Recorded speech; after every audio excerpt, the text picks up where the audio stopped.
All right, Joe's ready. It's time for the question that everyone, especially Joe, has been waiting for. Yes. Who won the week? Charlie Sykes, who won the week?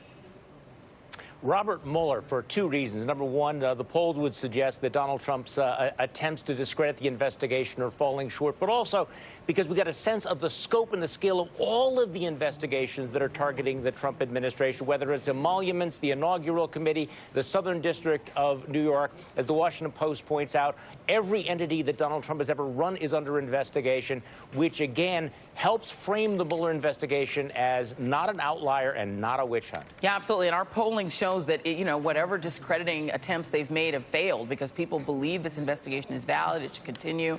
I think that's a pretty wise choice. Yeah. Sorry. Let's go on to Jason Johnson. And yes. if you say Terry McAuliffe won the week, I'm going to cut your microphone. Not just yet. I'm saving you. that for New Year's. Who won the week?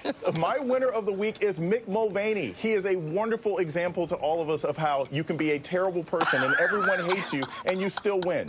People hated Nick Mulvaney as a real estate developer in South Carolina when he poisoned Edenmore with toxic runoff. They hated him in the state Senate because he never cared about his job. He only ran for higher office. They hated him in Congress because he was part of the Freedom Caucus that didn't allow anything to be done. They hated him at the Consumer Protection Bureau because he fired people consistently and didn't want consumers to be able to protect themselves. And now he has stumbled himself into being Chief of Staff for President of the United States. This man won the week, and he called Trump a terrible person and still got the job. He did. You know what?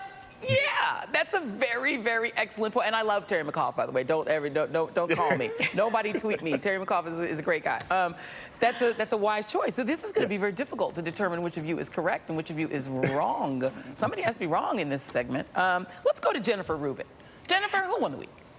For a change, the United States Senate, what did they do? They took 2 votes this week. One was by acclamation, by voice vote, to condemn the Saudis, and specifically MBS, for the gruesome murder of the Post's now deceased opinion writer Jamal Khashoggi. It was a complete rebuff of Trump and of his surrogates who came out to try to tell the United States Senate there was no smoking gun. So if someone lost the week, it was probably Mike Pompeo, who has lost all credibility on the Hill. Sure. As important, if not more so, the Senate voted to withdraw support for the Yemen war, which has turned into a genocidal disaster. Once again, Trump and his administration badly want to support it because the Saudis are in charge there. The United States Senate essentially took back some power, which is important to do. The lawmaking power has been frittered away, and the declaring war power has been really frittered away. And they said, no, we're no longer going to support this. Come the following year, we're going to see whether Trump is able to continue to fund this or support this in any way. But it was a first for many of these people, and actually directly rebuffing Trump on something he wanted. Yeah. And hey, if you do it once, maybe twice, and pretty soon you're like an equal branch of Congress. It becomes a habit, and you're the first branch of government again. Right. You're the Article I power. Surprise. It's like magic.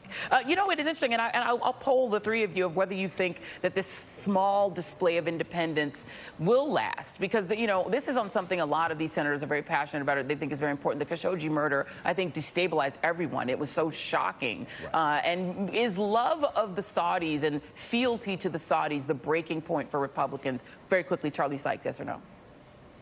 I'm skeptical about it. Jennifer's absolutely right. It was a very, very significant move on their part, but keep in mind that the next Senate will be even more Trump-friendly than this Senate. Yeah, absolutely. Jason? I don't trust these guys. They're going to sell out again, and they're going to sell out the American people. Yeah. What do you think, Jennifer? Does it last, or is this fleeting? I think Democrats, so I'm sidestepping the question, Democrats would be smart to start putting pressure on those Republicans who will be running for re-election in blue and purple states in 2020.